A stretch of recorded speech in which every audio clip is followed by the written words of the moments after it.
What's up, guys? It is Maxwell back with the next war recap video after this weekend's amusement park adventures with the dog looters in Hyde Park. We've got CWL again, and as you can see, very successful once again with J-Off beating Reddit Omega 112 to 107. So awesome performance to the squad. Shout out to everybody at J-Off. And yeah, let's check out the map, guys. So we two-starred all their 11s, actually a really good 10v11 performance from us. Let me just check back on the exact stats. So we went 5 out of 12 for 10v11, so nice 42% hit rate there.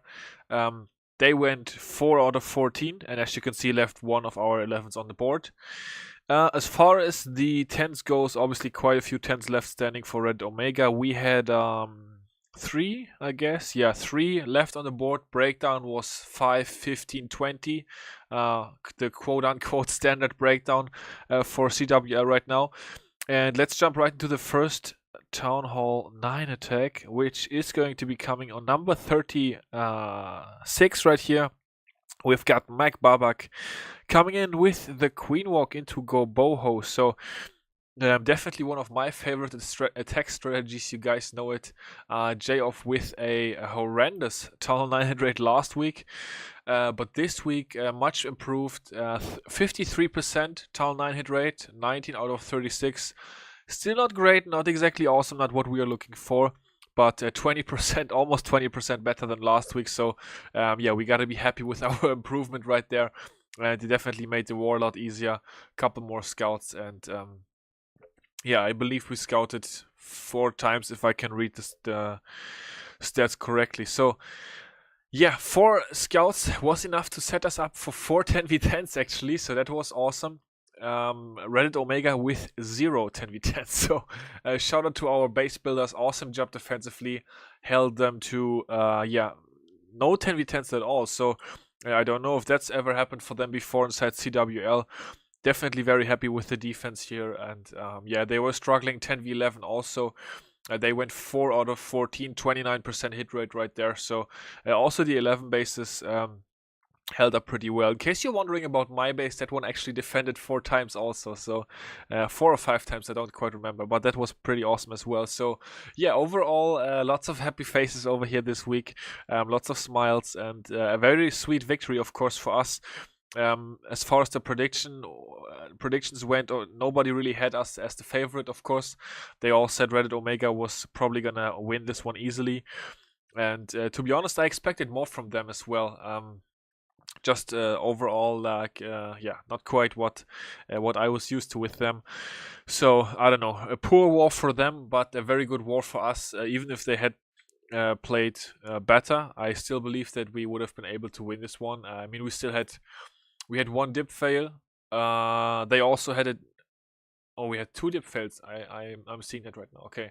I must have missed the second one because I logged off like half an hour before war ended. So 2 dip fails for us. That's what War Match says. And you guys know it. War Match is usually correct.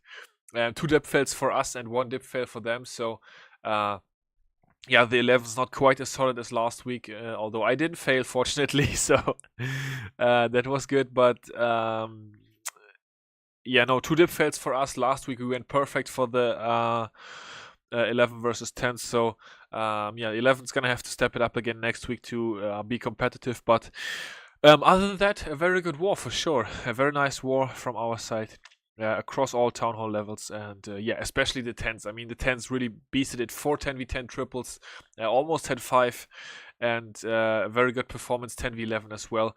As we jump into the second attack that Bento performed for us here on number 31. Of course, those trolley builder huts with the giants in there. Yeah, not really a great addition to the game for the competitive war scene, but fortunately that's going to be the only CWL war where we're going to have to deal with it, I believe. So for next week, that should already once again be patched out of the... Sorry guys. Should already be patched out of the game again. And yeah, we should be good to go as far as that goes. So Bento right here killing the Lava Hound and then his queen. Unfortunately going around the outside, but has set a pretty nice funnel for his king and bowlers to go into the middle of the base and do some work over here. Has the double jump, has a rage spell for the kill squad, and then one more heal spell as well. Wonder where he's gonna use that, but I guess we're gonna find out. Okay, there we go right away with the heal spell. Healing up all those bowlers against the bomb tower, and then the queen making her way around the outside is actually going to grab 2 Teslas over there. This is of course a fresh hit, guys. You already know that I am showing Town Hall 9 fresh hits only these days, and also for the 10 versus 11s I'm also gonna go to fresh hits only. So yeah, Bento with the very patient Stoned Hobo on this base here, taking it out, no problem whatsoever. Very nice commitment to this attack and execution as well. The golems now sort of stuck on the wall because they were targeting that archer tower. Now they're jumping back over to join the party, but of course it's already all over, so the Hawks are gonna get down the rest of these defenses. And then we will be good to go for the 3-star. And then, yeah, let's jump into the 10v10 action. As I said, 4 10v10s to check out today. So let's start right off at number 20. Where we have got Royce, aka Richard, coming in right here. Very well played by Richard this war. He actually grabbed a 10v10, of course, what I'm talking about. A 10 versus 10 6-pack with his account here. So, yeah, Richard is a beast, we all know it. And this war coming away with the 6-pack. So, very well done to him for sure. He took out this base, the lowest Town Hall 10 on the map, of course, and then also a completely maxed one. So we're gonna watch that one later. You guys know I usually go from the bottom all the way up to the top. So let's see how he's been doing that. Zapped 1 air defense already, and then he's going to grab 2 more air defenses with his queen, it looks like. Still has not deployed his king, so I actually have not watched this raid yet. As you guys already know, I was in Hyde Park this weekend, so I didn't have the chance to watch a lot of attacks. So most of these I'm watching for the first time with you guys as well. I did watch the JoJo 10v10 though, that we are gonna see in a couple of minutes. So that's gonna be coming up. But yeah, first up we're gonna check out Richard, who looks like has a very, very nice dragon split deployment, however you want to call it here. Oftentimes in dragon attacks that do fail, you see the dragons sort of bunch up or clump up on one side of the base, but his dragons are flying so beautifully. That's yeah, very nice. Of course, now later in the base you cannot really control the pathing, so it can always become a bit more clumped up there. But for the first half of the base, his dragons really path beautifully, and that's also why he was able to 3-star this base. Very nicely done over here. These dragons have so much health now. We actually defended quite a few dragon attacks as well, and in these under attacks you of course always hope the dragons die, and I was like looking at them and they were always so they were so tanky. I was just like, man, come on, die, dragon, but they had so much health. So yeah, dragon's definitely really strong right now, and also as you can see the level 6 dragon from his clan castle, not really even damaged. So very well done to Richard here on the base number 20. We are going to be moving on up to let's see, I actually gotta check this 19 right here, where we have got Arin coming in for this one with Queen Ho, guys. How about that? Also, we see some hasted loons to take out an Inferno Tower, but a very nice Queen Ho 10 versus 10 triple. Nobody would have thought it would be possible like a couple weeks ago, I guess, but you guys all know that Hawks have become stronger. And yeah, these days it's definitely a viable strategy. So let's check out how Arin has been doing this attack, how he's been executing it, and how he tripled this base. So as you guys see, the queen stepping towards the right here. I believe this walk was scouted. I'm not quite sure, but I think so. And yeah, in the initial stages, just clearing a few trash buildings, clearing a couple defenses already. Then we see the wall breakers coming in, of course, to open up the path for queen. As per usual on a lot of queen charges, we see the barbarian king clearing out the trash buildings for queen to go inside. Here comes the defensive clan castle, so you want to have the rage spell down. The king is doing a very good job tanking the X-Pawn, actually also pulling the golem away. That is going to allow queen to do some work here, take out the enemy queen nice and quick, take out the sweeper. The golem can be very pesky because it can of course really stall out the queen charge, and now he's attempting the double layer wall break and he is successful. So very, very sexy queen charge here, you gotta say. Definitely awesome stuff. And here we go with the poison spell. The king is gonna get the rest of that poison, then the golem is gonna get poisoned down. And now any moment he's going to haste in the loons. Yes, there we go. The loons are gonna come in. They're gonna get the haste spell as they approach the Inferno Tower. There we go. And then he's gonna start with the Hawks right after that. So just eliminating a possible bomb spot over there, of course, near the Inferno Tower. As you can see, air skeletons as well. That's always so nice with Hawk hits. Having air skeletons in the base, yeah, because they of course won't harm the Hawks. We also see some ground skeletons over there. So this guy had one of his skelly traps set to air and 2 set to ground. So still, it was nice that not all 3 of those were set to ground. That would have been even more pesky. But the Hawk's able to overwhelm these last defenses. Already pops the Queen ability just for time purposes. He realizes all the defenses are gonna go down. So yeah, at this point, it is pretty much just cleanup. The Hawks are gonna deal with the skelly traps. We've got a nice amount of wizards and minions down here for the cleanup as well. And yeah, a very, very sexy hit by Arin. Maybe, no, I don't want to say the best 10v10 because they were all pretty good, but yeah, anyways, let's check out Jojo here on base number 14 with an absolute overkill for this Suilalo. Using 3 loons in the initial stages to take out this archer tower and allow the wizard to funnel both of these gold mines over here. That was the goal of that. And then we've got BK coming in. BK is going to make his way, I should say, up towards 3 o'clock, where the suicide mission is supposed to happen, of course. So yeah, we see the king taking out those trash buildings. Now he's just waiting on the correct moment to deploy the queen. For her to, of course, yeah, have the optimal pathing. Warbreakers. This hit was, of course, not fresh. It was attempted before. So we see the Warbreakers coming in right there at the perfect time where the king was tanking the first cannon, and then queen is going to have her path clear straight into this air defense here, taking out the second air defense. And then as you guys can see, the enemy queen is actually sort of close already, so his queen is of course going to grab enemy queen. So 2 air defenses and queen, that's awesome value. And that's yeah, I don't want to say that's already all she wrote for this base, but such an awesome start. Then we've got Jojo with such a good Lalo. And yeah, I don't want to say this was easy for him, but he's definitely faced yeah, tougher challenges with the suicide mission. Being able to take out the queen as well is definitely a very nice bonus for him.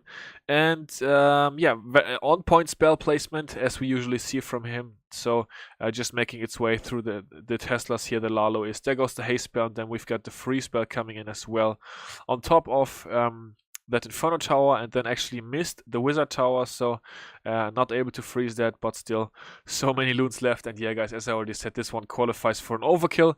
Very well done by Jojo, and we're gonna skip up to base number 10, where we of course have the second 10v10 that Richard was able to get right here with Queen Charge Dragons. So no, Queen Walk, I believe. I watched this hit before, I'm not quite sure though. Yeah, anyways, let's see. So we've got Richard coming in with his queen over here, as you guys can see, at sort of the 4 o'clock side of the base, taking out the initial trash buildings. Then we've got some wizards, some minions already funneling those trash buildings. Of course, this base with a lot of free trash and therefore a much stronger core. So let's see. He's gonna grab the first air defense very quickly here. Already took out a couple of those builder huts and the giants that they include. So yeah, queen doing her thing. Let's go to ×4 here real quick while the queen is just doing her thing.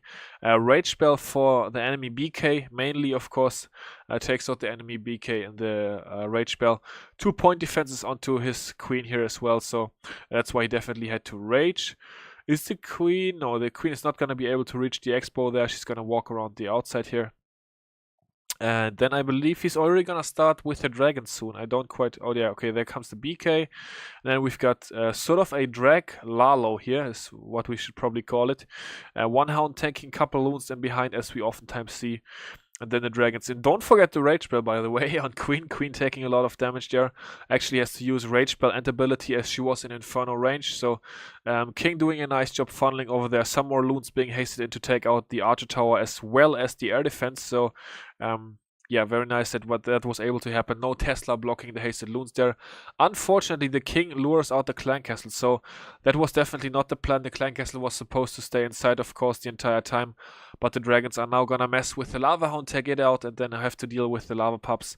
Queen is actually going to go down to that fact, because then the dragons were not able to take out the DPS inside the base fast enough, so this part not quite going to plan, but more than enough dragons left to take out the remainder of this base. So a very nice attack here to Richard, of course, as well. Once again, shout out to him, the monster, with a 10v10 6-pack. So very, very nicely done.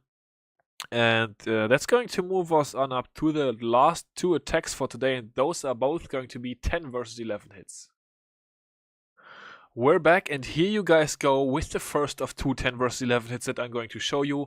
Once again, both of these fresh hits, so I don't think Reddit Omega is very likely to reuse those bases, but anyways, it is, I guess, okay to show fresh hits. So here we go.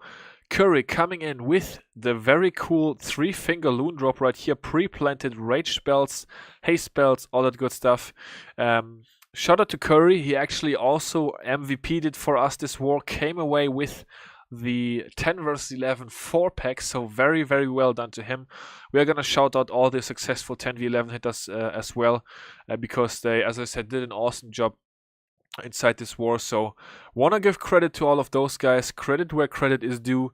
And Curry on his first hit actually grabbed a 66% 10v11 2-star, where he had a disconnect after he placed his heroes. So he also did Lalo, as in, like in this case, with his first attack, and then he also placed his heroes for the town hall. And whenever he had placed his heroes, he disconnected, so he did not even use king or queen ability, and still got a 66% 2-star. So how awesome is that? But yeah, anyways, let's focus on this attack. As you guys can see, with the nice Lalo, he's already been able to take out a big part of the space. As you can see, Expo set to ground. I didn't really hurt him. And yeah, now he's just luring the Lava Hound away, and also a couple of ground skellies. And then he's going to place his king, very smart. Distract the eagle, lure the Lava Hound, lure the balloon, and then sneak in the queen on the town hall. As you guys can see, he's already at 48%, so he's absolutely good to go on percentages. And yeah, he's just gonna get the town hall here with his AQ. There we go, 50%. The king was able to wrap the 50% up with the help of those little troops. We've got some more wall breakers actually coming in, so he slightly overkilled on the wall breakers, brought a couple more than he really needed, but that's of course okay. It's gonna pop the queen ability right there, gonna get himself the king altar, and that is pretty much gonna be it for this attack. So 57% 2-star, and let's check it out, guys. He already also grabbed the 2-star on base number 2, as you guys can see, so 66% right there. The other 10v11 successful 2-stars were by Borussia right here and by Lord Babak. And then we're gonna cap off for today with Rapid's 2-star on base number 1. Very, very nicely done. As you guys can see, 6 healers. So yeah, a very, very heavy queen walk here for sure. We've got 2 golems as well. We've got 8 bowlers as well as some more clan castle bowlers, I believe. So let's see. Here comes the queen, a couple of tank giants in right away. There go the wall breakers cracking open this section of the base. A scout loon, and then finally the healers get placed. So 6 healers onto queen. That is definitely quite a bit of healing, and she gets the rage spell right away. Also, as you guys can see, there's 3 cannons and then also the Grand Warden that are going to target onto her. So that's why he brought so many healers actually. But yeah, once this charge was going to be successful, he tried to sneak a couple minions in on the army camps here, but that didn't really work. As I already said, fresh hit here as well, so of course extra cool to get the 2-star fresh. Yeah, queen doing her thing, taking out the giants and then charging through this entire top section. He's probably gotta break the wall now. Let's see, he has 10 more wall breakers, so yeah, he's gonna crack open that section over there just for the queen to be able to join the party. King Bowler Funnel is doing work here at the 12 to 3 o'clock side, I guess. He's got some more wall breakers. He breaks open the wall right there, okay. So his bowlers, king, and all that good stuff inside the rage spell are going to be able to take down all of those buildings over there. Here goes the jump spell, so the goal for this attack is to charge the town hall with his queen, so that's very cool for sure. Free spell onto the Inferno Tower. A couple of defensive troops, I believe, as well. Has already been able to grab a nice amount of percent to wrap up, yeah, the percentage for this base for sure. And then the baby dragon is going to be a bit pesky, but the queen is going to be able to take that out. Still has her ability. Locks to the town hall, pops the ability, and that is going to be the 2-star. Queen is going to die shortly after, so not a huge amount of percent, but I freshed, as I said, 52%, so very well done to Rapid. Yeah, guys, I believe we already talked about all the stats, but let's check them one more time. So 4-0 10v10s, we were better 10v11 as well, and then on the 9v9 game, both sides with a 53% hit rate. So that's going to do it for this one. Once again, great job to everybody over here at J-Off. Very well played by you guys. Definitely proud of y'all. And we're going to be back with CWL next week, of course. And that's going to be, once again, recapped on the channel. For the German guys that are watching, there is always going to be a German recap for the J-Off Wars as well. That is over on the J-Off COC YouTube channel, so feel free to check that out. It is linked in my featured channels on my channel as well. So German recaps on the J-Off COC channel and the English recaps on my channel over here. And yeah, that's going to do it for today. Thank you for watching. Until next time, I will see you all later. Peace out.